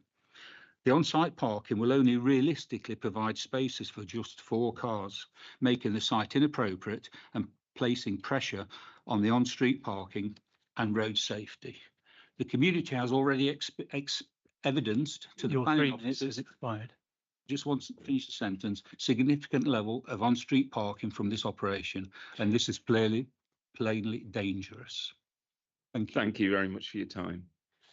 Can I ask any Councillor Ian Atherton?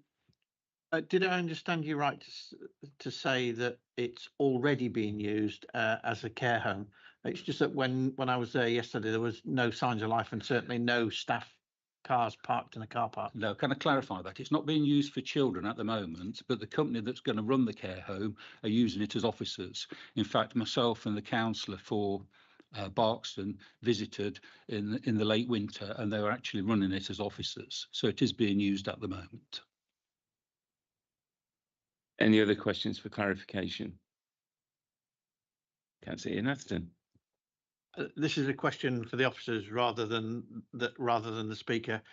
Is it better for the debate? Well, if it's already being used as offices rather than as a dwelling, do we not have a problem?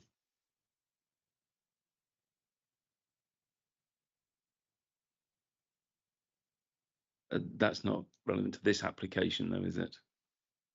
It may be relevant to enforcement, but it's not relevant for this application. Councillor Siggy Atherton. Did I hear you right that the special school is asked you to say to object to this application? Yes, they came to a parish council meeting and they suggested that it would be detrimental to their operation if this residential care home went ahead. In what way? Well, they thought that the children would interact with each other because sometimes their children are troubled and they escape and they roam the village and they think there might be some sort of interaction with the residential care children, which would be detrimental, to their operation. Okay, thank you. Any other questions? Councillor Gancy. When you first started your address to the committee, you mentioned a number of care homes in the area. Could you just recap on how many there were? Yes, there's 24 children's care establishments within 3 miles of Barkston. 24. 24. Thank you. Any other questions? No, and then thank you very much. Thank you very much for your time. I'd therefore like to call Mr. Mike Plum, who is a local resident, talking against the application. Good evening, Mr. Plum. Thank you for your time. You'll see the face in the middle of the microphone. When you start speaking, you have 3 minutes, and as you'll have noticed before, we hit a 30-second warning. So at that time, please start closing your argument. Thank you. My name is Mike Plum. I'm a resident of Barkston since 2005. I'm speaking on behalf of friends and neighbours and other residents that wish to speak against this application. Officers and councillors are aware that Barkston is designated as an unsustainable village for development. and elements that led to the council in this determination were the absence of any basic facilities or services within the village and the additional unacceptable traffic journeys that would ensue as a result of further development. Why then is it thought appropriate to consider this proposed type of development in Barkston? By allowing such a development, the council would be promoting an increased level of traffic journeys into and out of the village every day, the very conditions it sought to avoid as part of its policy to award Barkston its unsustainable status. We already have one very large care establishment in the village, the Place School, and this too falls into this category. From the school's inception, it only had a handful of students, but it has consistently extended the internal and external facilities to significantly increase the number of students. The driveway was bordered by a large grassed area that has been turned into a hard-standing car park to accommodate additional staff and increase traffic. As a result, the level of daily traffic into and out of this school through the village can be compared to what would equate to building a large number of houses. As a cautious estimate, and to give members a point of reference, this would be a minimum of 20 to 30 houses, depending upon the level of occupancy and number of cars per house. An upper estimate cannot be suggested without more precise data, but given the cautious approach taken, these numbers would increase. The further impact of this second development, if approved, is clear in that it will exacerbate an already excessive level of traffic at certain times of the day using exactly the same route, Chapel Street. There has already been a significant road traffic accident outside the property, 1 Chapel Street. You have 30 seconds remaining. Thank you. Involving a driver from the Place School. A child getting off a school bus was hit, knocked unconscious and suffered a broken collarbone. The car was left undrivable with a smashed windscreen where the child's head struck it. The increased level of traffic and risk should not be underestimated and supports the more relevant matter of Barkston's status as an unsustainable village. Your 3 minutes has ended. Therefore, this application should be rejected since it fails to comply with the council's criteria that awarded the village its protected status. Thank you very much for your time. Would any members like to ask any further questions for clarification? Because I'll just ask one. Something you said at the beginning, the hard standing. Yes. When I visited the site, it didn't look particularly new, the hard standing. At the place? In front of what I would suggest with the stable blocks. The school. The Place School. Oh, sorry. Yeah. My apologies. That's all right. Yes, Any other questions from any of the originally a members? driveway, but they took up a grassed area and converted it to accommodate the school. Okay, yeah, sorry, my mistake. Any other questions? No, in that case, thank you very much for your time. If you'd like to turn the microphone off, that would be fantastic. Thank you. Therefore, like to open this for debate. While we're waiting for somebody to put their hand up, I'll make one comment. I'll just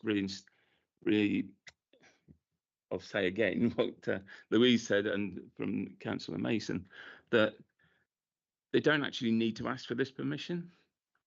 Asking for this permission gives us an opportunity to put some conditions around it and put conditions around the numbers and the way it operates and the operations around it. That technically they could open this as a children's home, but this gives us a level of control, a level of surety over it. But sorry, Councillor Higgins was first, and then Councillor Higgins. Yeah, I mean, it's just a very quick one. The leader who's sitting on the committee as well wrote to the Secretary of State, and I think it was a very good letter too. And while that's not necessary for this committee, I think being a subject committee of full council, I think probably full council needs to see if there is something, some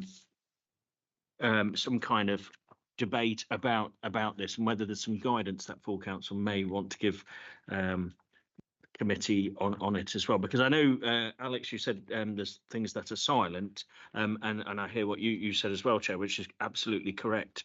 But it feels as if we're flying with a little, not so much guidance. It's sometimes, like you say, it's very prescriptive and all the other stuff. Here it feels as if, like you was rightly saying, is if we've got an opportunity, and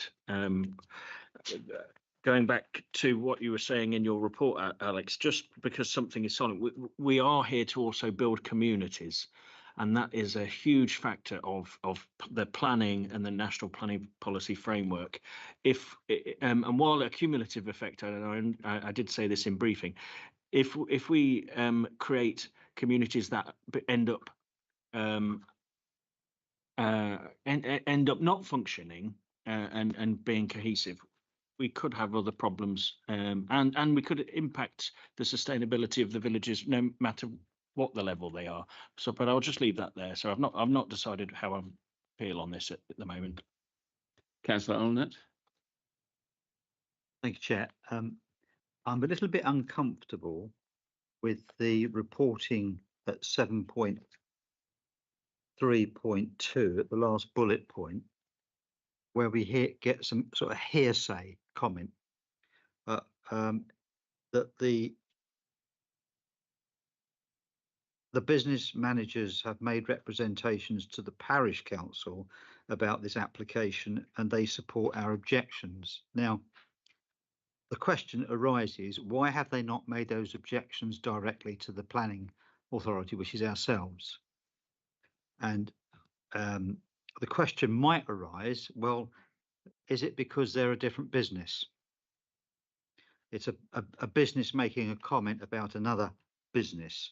So I, with great respect to the objectors, I'm going to disregard that as a piece of information, because it's hearsay, even if it's true, and I've no doubt. I'm not saying they didn't say it to you. What I'm saying is, even if it's the argument they're putting forward is true. So I'm a little bit uncomfortable with that. The other point I would make is this. It's a house already. And if I bought that house tomorrow, I could move in there with 4 children, presumably. And therefore, already that house is either as sustainable or as unsustainable as any house in that community. I could go further than that and say, well, I could actually foster 4 children. And they might be right little tykes, mightn't they? So I think those sort of arguments fall down. The strong argument of the objectors, in my opinion, is the traffic again. And I heard what you said about the accident. I mean, that's a real accident. I know there are too many children's homes in the general vicinity. I know that. I have nightmares about this. As my colleague said, I've written to the new Secretary of State about this. It's not something that I'm ignoring, but that's a policy matter. The thing I'm struggling with at the moment is that I don't have planning, strong planning regulations that tell me I can reject this application. I know in my gut I'd like to reject it for the reasons that were articulated about the traffic and all that side of it. So I'm struggling with this, I have to admit. And I'm going to wait to hear some other arguments to see if there's anything else we can hook into. Councillor Brown. Yeah, I think I agree with everything that's been said so far. Agree with Councillor Allnutt. There isn't strong policy. There's no national policy reasons that you're going to be able to refuse this outright, and it is difficult. I do work in a similar sector. I know what can and can't be done. The 6 car parking spaces, I'd like to see the drawings, but obviously that's been conditioned. I take what Councillor Higgins is saying about the community and the aspects there is that you're losing houses that people may interact with. 4 or 5 kids under the Care Act aren't necessarily going to interact in the same way. And the other thing, which is just my view, is that if you're going to put a care home somewhere for children, the last place I'd want children to go to is Barkston. You'd want them near services and access, etc. And I think there's a massive problem here. in our borough, in our rural borough, where we have nice houses, maybe owned by estates, etc., and they want to maximise their income, and that might be at the long-term detriment. And I think, Councillor Allnut, we need to have that debate, as Councillor Higgins said, and work that up. But on that basis, with the condition that's being placed on it, I can't see how you're going to refuse this, risk an appeal, and actually win that from our side. It's just not going to happen. That's well, we're on a really feel for the community. We see we're seeing this all over the place, and it's going to get worse and worse. And I think your intervention is quite appropriate, Councillor Allnut, with the Secretary of State. I think I'm going to recommend that we approve it, not reluctantly like the last time and ask for a seconder. And we really need to do something as a council jointly. Whatever we can do, I'm not sure, because I think the legal parameters are quite limited as to what we may be able to do. But I'll stop there. That's enough talking, and go with that. Councillor Ian Atherton. So I think I share much the same views. I'm a bit concerned that the applicant's sizing of car parking is a bit understated, but that in and of itself, I don't think is material enough to reject the application, and therefore I second the motion put forward by Councillor Brown. Councillor Mason. Thanks for that, Chair. Yeah, the reason I asked the question right at the beginning of the officers was to be absolutely clear that they, being the applicant, could do this anyway. And we have 24 within a 3 miles, I think it was, radius of and they're completely uncontrolled. I've not seen them go through here. I've seen one go through. I've not seen most of those go through. So but the vast majority of those are all uncontrolled. They could have as many children as they want. At least by having this change of use, we have some measure of control. I agree with what everybody said. All the emotion. I've been through the background of fear of crime and all the emotional issues, having heard the Red Mile debate. But at least I take some comfort, and it's a real crumb, I have to say, a real crumb of comfort in that at least this gives us some control over the house and an applicant itself. And then I think that is the way forward at the moment. I wish it wasn't, but I would very, very, very reluctantly agree to this on that basis that we have some control.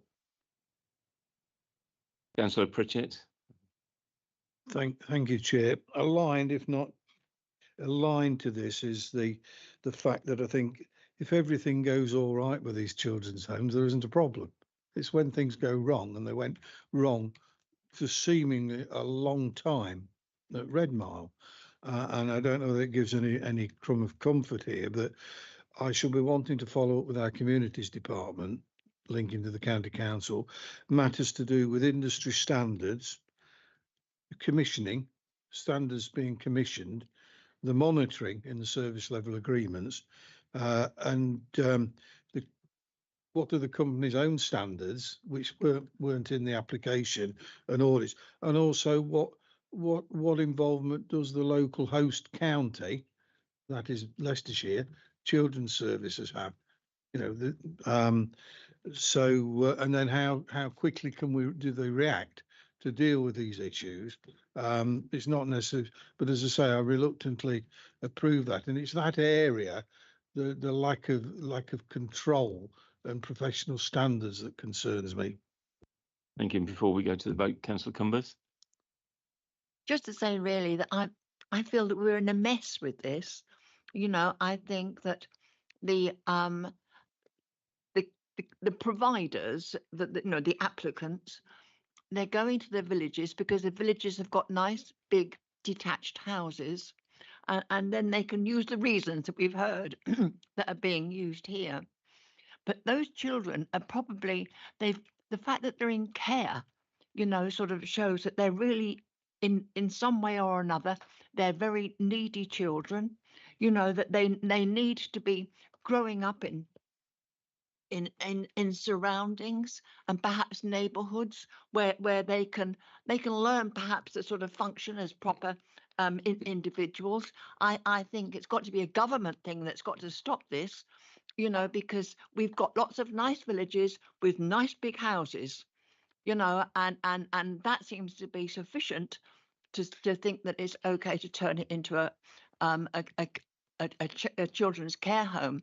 But those children have got real needs, and as I say, they're not going to be met, those needs, in those villages, you know, because especially if they, you know, they've got too many, it's community cohesion, which is being spoiled, you know. And I don't know what the answer is, except the county council, I believe, I might be wrong, but I believe that these children have been the responsibility of the county council, and the county council, despite being very, very short of money, I believe, and I say this is only what I think, they're managing to find enormous amounts of money to pay to the care home providers.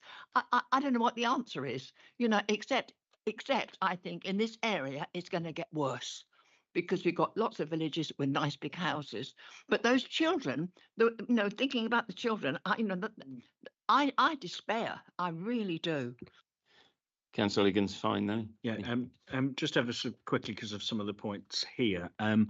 While this isn't for plan, but obviously it's very public interest. So this is the only reason I'm going to say this is I as a councillor, when I've heard some matters where people have either come to me for assistance and I've had to engage with various agencies, I will say to any councillor to engage with Michelle Howard, who's the Deputy CEO. I found her very, very helpful of me negotiating with everybody if any issue arose, and on a multi-agency level. So as I say, not necessarily perfect, but there are avenues people can take, and as I say, any help anyone can give Michelle Howard, I found her very helpful. Okay, we have a proposal. Councillor Gancy. Yes, I'm afraid I don't think there's a lot we can do about this one. We're stuck between a rock and a hard place, to be honest. If we refuse it, we haven't really got real grounds to refuse it, and they can still continue in that building to do the care home. Children do need care, but I don't really think that Barkston Vale is probably the best place to be. But there again, the property is of a decent size. The landlord has a number of care homes that I'm aware of, and this is just going to add one more. But it's unfortunate that we have 24 care homes, potentially 25 now with this one, in a 3 mile radius of area. It is quite sad, but at least we've managed to reduce the number of children to be cared for in that environment to 4. Thank you. Councillor Elnett. Just a bit of information. The children who are placed in the homes are not necessarily from within Leicestershire, because it's the care. There are care providers, so they could be. In fact, they come from Lincolnshire as well. So it's not a county provision, as it were. Yeah, no, I do appreciate that, you know, but I don't really think that makes much difference, you know, that they are children with problems. And my God, if we can't give them a better service than this, I don't know. Okay, we have a proposal that's been seconded to accept the recommendation as in the report. Can I please ask for a vote to accept that proposal?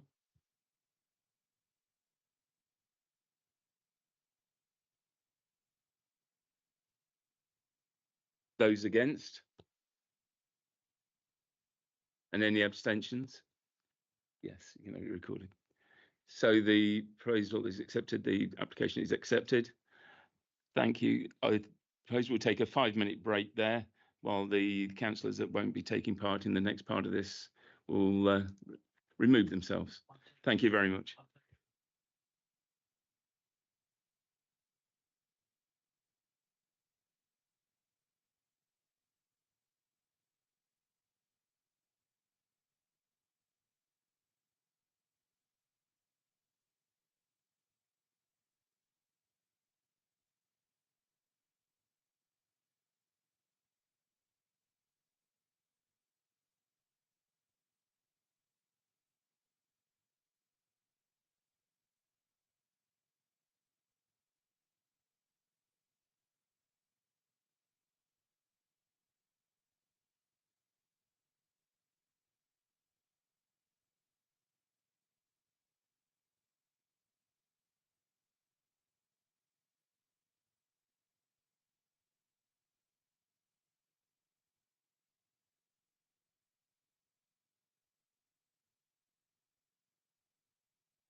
if everybody's in the room, can we come back to our seats, please?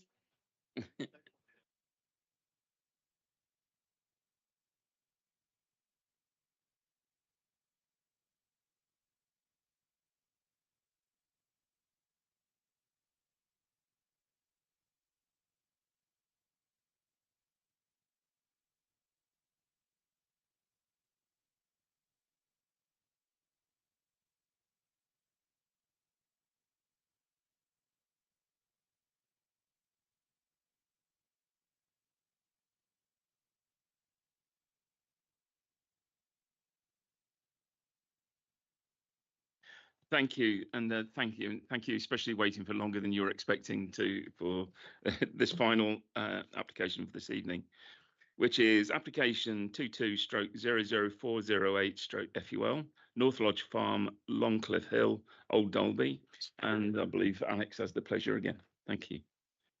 Thank you very much, Chair. So this application proposes the demolition of existing agricultural buildings on the site and the replacement with 6 new dwellings. The reason this application is before committee is that it received over 10 objections from separate households. Also, just to make councillors aware and the public aware that that Councillor Joe Orson is the landowner of the site but is not the applicant. The site is located on the outskirts of Old Dalby and is currently part of a farm complex known as North Lodge Farm, with the farmhouse being located south of the site. The access for the site is from the adjacent new residential development, which is accessed off Longcliffe Hill.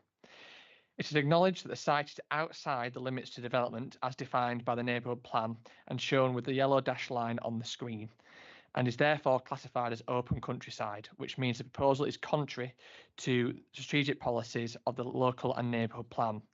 However, in this circumstance, the site benefits from a previous Class Q prior approval for the change of use of 2 barns to 5 dwellings and a permitted full application for the demolition of an outbuilding into a dwelling. The location of both of these are shown on the screen. For members and the public's information, a Class Q prior approval is where agricultural barns can be converted to residential dwellings under permitted development rights and do not require full planning permission. In this application circumstance, both the Class Q prior approval and the full application have now expired. However, as detailed by appeal case law, as there is a real prospect of the land changing use from agricultural to residential through the submission of this application, the Class Q and full application should be given material weight as a fallback position. In addition, both the Class Q and the full application could be resubmitted, and it is very likely that they could be approved due to the previous applications gaining approval. The Class Q and the full application is not for consideration tonight, but must be considered as their fallback position as set out at 8.2.15 of the report in relation to appeal case Mansell versus Tonbridge and Malin Borough Council. Next slide, please. The proposed scheme is considered to provide a more cohesive layout compared to the 2 previous proposals by incorporating all 6 dwellings in the same vicinity and enhancing the amenity space for each property. In addition, the scheme proposes to enhance the current access to the site and implement a pedestrian crossing, which will be conditioned to be implemented prior to the first occupation. The application proposes a mix of properties within the development with 4 bungalows as shown to the west of the site and 2 detached properties to the east. There is also a mix of 2, 3 and 4 bedroom properties proposed. Next slide, please. The design of the development adopts a traditional style representing the former farm complex, with the use of the farmstead courtyard and dwellings being designed to mimic barn conversions. The visuals on the left show the 2 detached dwellings and the site entrance, and the visuals on the right show the 4 proposed bungalows. And as confirmed by the Conservation Officer, the proposed development would not impact on the existing farmhouse, which is south of the development site. Next slide, please.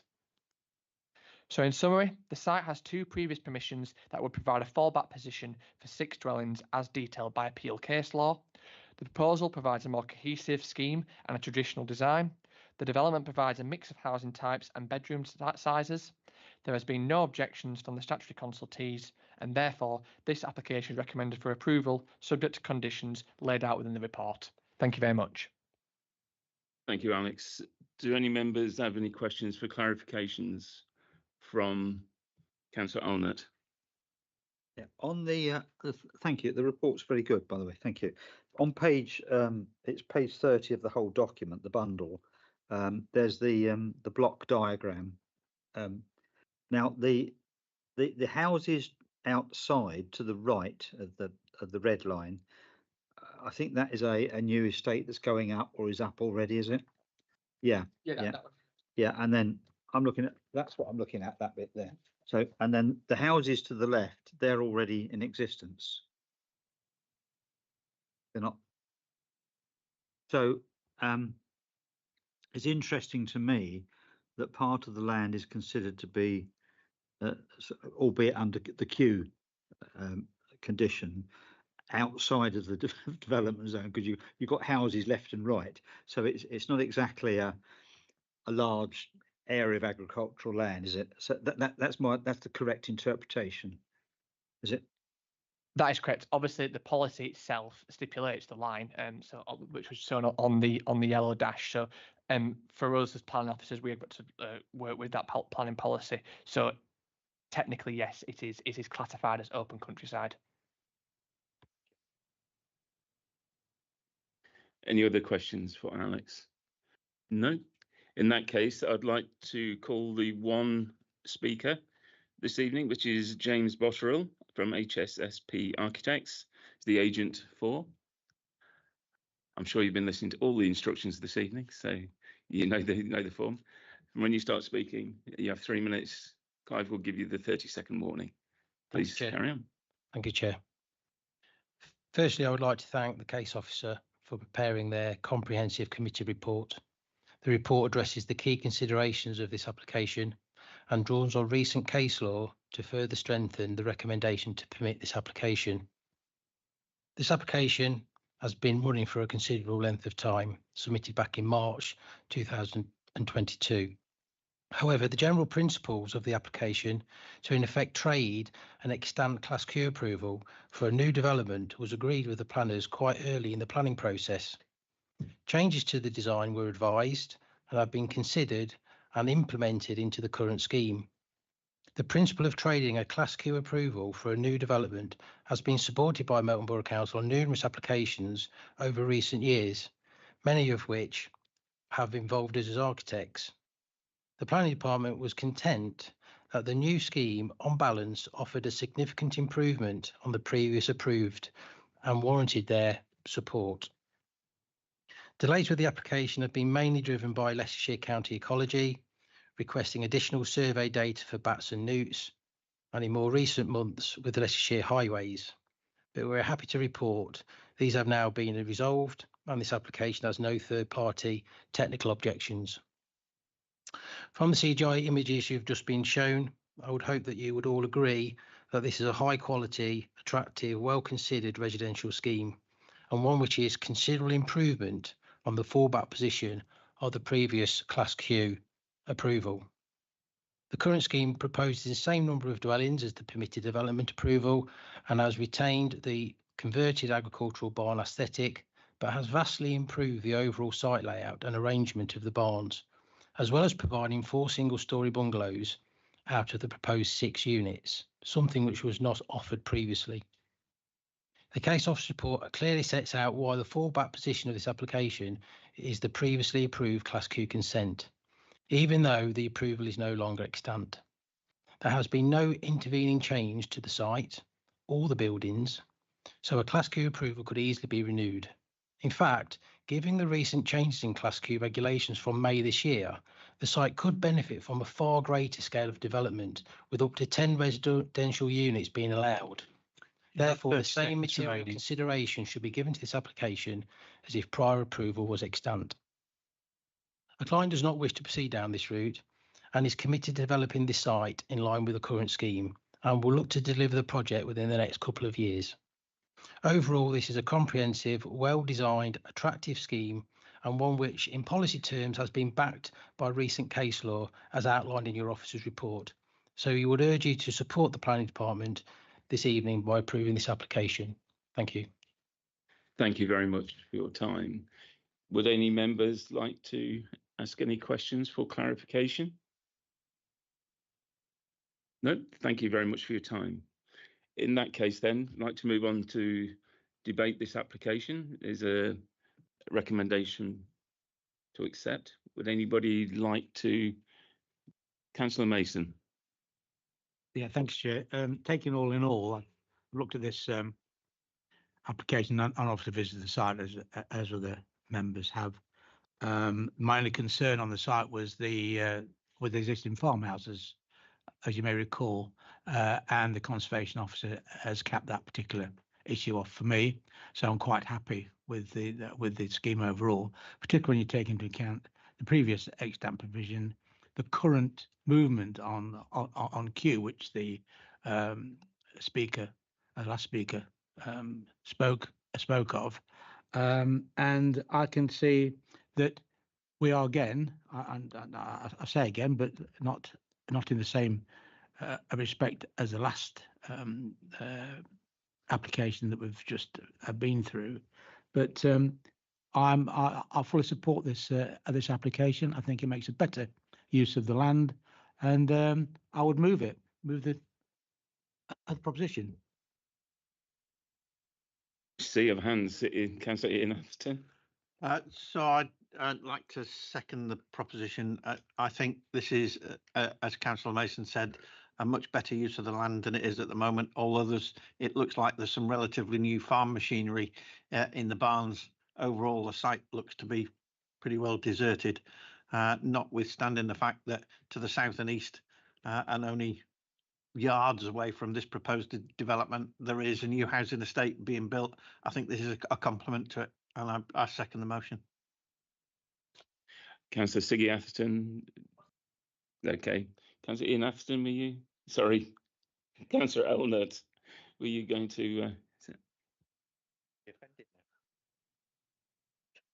Can I point out to the officer that it's Tunbridge and Malling, not Malling? I know he's from Yorkshire. It's Tunbridge and Malling is one of the other places that would not have me as a councillor. Another place where I got not elected. Malling was the Second World War airfield that saved our country, and Tunbridge was a 1,000-year-old castle. Thank you for the history lesson. Don't forget your microphone. And I'm delighted that Tunbridge and Malling Council got defeated at the court. Thank you, Councillor Elnert. We will move on swiftly. Any other comments? I mean, okay, I'll add in my comments, which I actually agree with the approval of this, and the fact that yes, there's bungalows, which is nice. It is a shame that it just falls slightly underneath the requirement that some of these are low cost or value houses that for the community. But I see no reason to, in my opinion. So unless we've got any other comments people would like to make, I'd like to take this. We have a proposal. We have a seconder to accept this application. Yeah. Everything okay? I'd like to take that to the vote then. All those in favour? I take that as unanimous. Thank you, everybody, and thank you for your time this evening. And see you next time. Thank you very much.